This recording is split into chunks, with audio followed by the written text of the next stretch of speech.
Hello, and welcome to Word of Hope. I'm Brother Joe Trout, coming to you from the Fenwick Chapel, here for the Tuesday of Holy Week.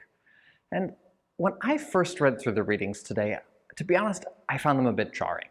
And first we hear from Isaiah that the salvation of God is to go out to the ends of the world. We hear in our psalm that we will sing of the Lord's salvation, and then Jesus promises that someone will betray him and ends by talking about how Peter will deny him after saying that his disciples can't follow him, right?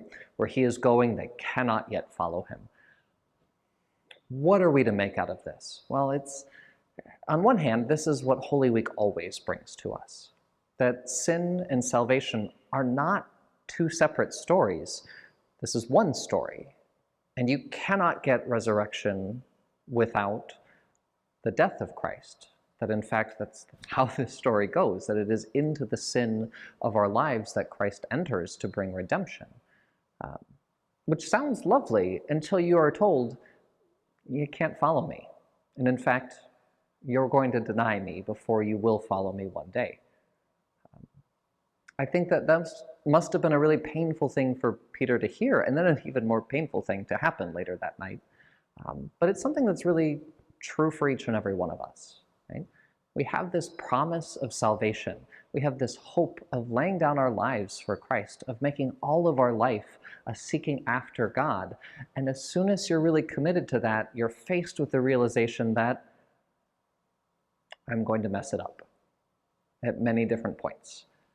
And I can't do it on my own. And that's what we're brought to over and over again this week. That realization that as much as we seek to follow after Christ, we can only go where he leads us. We can only go where he has opened the door for us to go, and that we can never rely totally on ourselves because we will get it wrong. And that's not going to be the end of the world necessarily, that we can return to Christ. We can pick up our cross and follow him with his grace, but it's not pleasant. Right?